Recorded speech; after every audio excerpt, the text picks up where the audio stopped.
साथियों,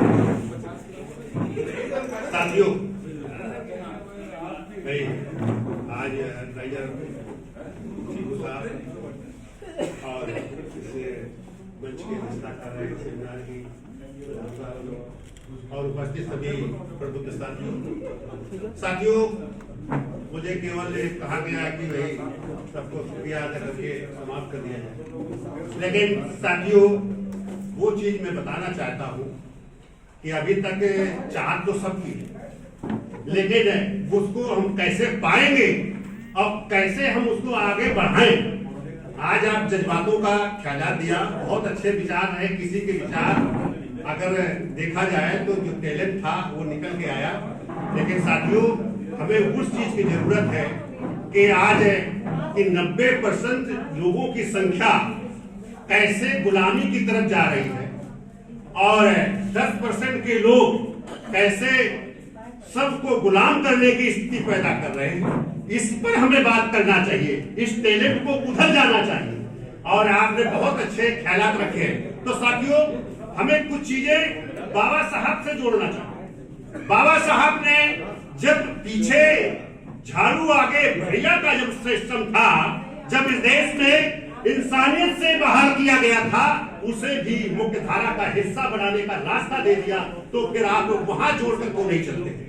आज आप कुछ भी कर ले, इस तरह से दलीलें देंगे, कुछ भी संघर्ष कर ले। किसान आंदोलन संघर्ष कर रहा है, पहले मुस्लिम खातूनों ने जो है संघर्ष किया, उसके हिस्सा हम लोग भी रहे। हमारे ऊपर FIR है कि आपने पौधों को जागरूक करके क्यों उसमें शामिल किया, इस पर FIR मेरे ऊपर है।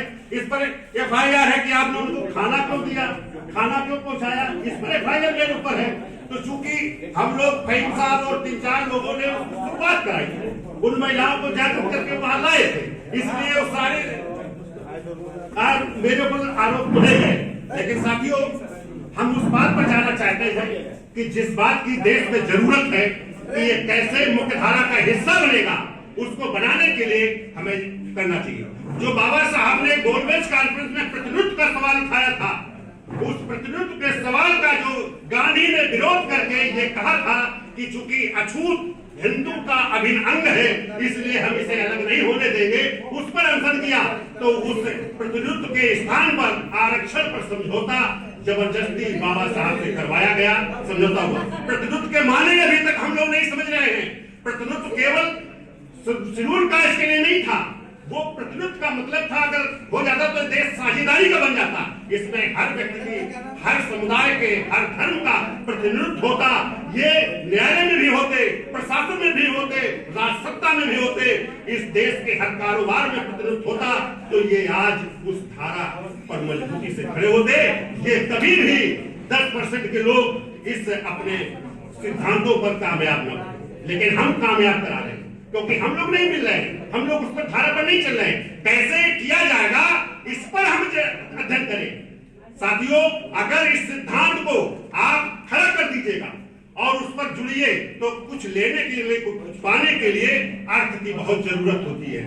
अर्थ सिस्टम से होना चाहिए कि किसी का ये ना हो कि जैसे आज जो पार्टियां चलती है वो सदस्यता से चलती है, वो मेंबरशिप से चलती है, लेकिन वो एक का कंट्रोल होता है। इसलिए देश आज उस अपनी जात को बनाए रखने के लिए वो विकृत व्यवस्था के हिस्सा बन जाते हैं।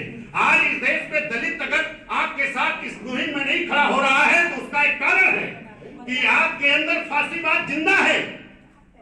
आपने उस समय का 77-78 का चुनाव देखिए, जब माननीय जगजीवन राम के नाम से जीता गया था, तो आपने एक बात कह के कि अछूत के अंदर में हम काम नहीं करेंगे और उनको उस धारा से अलग कर दिया। जिस तरह की आपके अंदर जो पनप रहा है इसको भी खत्म करना होगा। फांसीवाद बिल्कुल भी टोटली खत्म होना चाहिए।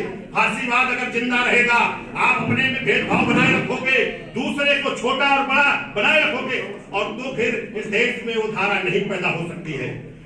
साथियों कितनी भी आप कोशिश कर ले, जैसे साथी अभी कुछ ये बात यहाँ पर आई, हिंदुस्तान हिंदू, आप जब तक इसके बारे में विचार नहीं करोगे कि अगर हिंदुस्तान रहेगा, हिंदू रहेगा, तो फिर जातियां रहेंगी, ये विकृतियां रहेंगी। अब आप इस पर विचार करिए कि बाबा साहब भारत का नाम क्यों चुना था, हिंदुस्तान का नाम क्यों नहीं चुना था? क्योंकि सारे देश जो तमाम संस्थाएं थी करीब 552, तो उनको एक साथ जोड़ने के लिए ये सिद्धांत लाया गया था कि भारत देश के नाम से रहेगा। तो ये सारी चीजों को आपको समझना होगा। तो साथियों, मैं एक राष्ट्रीय भागीदारी आंदोलन के नाम से चला रहा हूं। अगर इससे बड़ा मुहिम कोई चला सकता है तो हम उसके साथ चल सकता हूं। और हम लोग उस धारा को करना चाहता हूं जिससे आरएसएस कमजोर हो, इस देश में जो सिस्टम है कमजोर हो, और इस देश के लोग जो 90% है ये इस देश के शासन सत्ता में आए। ये इसी धारा से आ सकते हैं, और इससे बड़ी धारा बनाए अगर तो उस पे साथ में हम लोग चलने के तैयार हैं। तो साथियों, आप लोग राष्ट्रीय भागीदारी आंदोलन को या तो स्वीकार करिए या तो भी इससे बड़ी धारा तैयार करिए, क्योंकि इस देश में हम सभी अलग अलग खड़े हैं। हम सब एक साथ तो हैं, लेकिन सब लोग अलग अलग हैं। हम जो धरना भी हुआ पूरे देश में हुआ है, किसानों से बड़ा धरना इसके सीधे एनआरसी वाला था, वो नजरअंदाज किया गया। आज इसलिए अलग अलग है कि आज सभी अलग अलग पार्टियों में खड़े हो गए। हम सामाजिक तौर से एक नहीं, हमें सामाजिक तौर से एक होना पड़ेगा। पार्टियां अलग अलग हैं तो उसको मेंबरशिप से डिवाइड करिए कि जिस के मेंबर्स ज्यादा हो जिस सीट पर, वो चुनाव लड़ेगा किसी भी पार्टी का। अगर ऐसा हो जाएगा तो वो व्यक्ति जब जाएगा चुन के तो उस पार्टी के अंदर आपकी बात उठाएगा, इस देश की एकता और विविधता की बात करेगा, क्योंकि वो उससे टिकट लाता है करोड़ों में खरीद कर, इसलिए वो उन्हीं का बिका हुआ उन्हीं का दलाल रहता है। इसलिए गड़बड़ है, हमें कुछ सुधार करना चाहिए। हम लोग केवल अपनी अगर विद्वता है, अगर बात विद्वान है तो उस विद्वता दिखाई देनी चाहिए। इस देश में 10% वाले क्यों इस देश में विद्वान, आप क्यों विद्वान नहीं? विद्वान होते हुए भी विद्वान नहीं है, क्योंकि आप राजसत्ता दूसरे को, आप विद्वान हैं लेकिन विद्वान नहीं। इस बात को आप तय करिए। ये देश में सभी आप एकता और विविधता को आगे बढ़ा सकते हैं। धन्यवाद साथियों, मजबूत भारत सभी बन सकता है। धन्यवाद साथियों, जय भीम।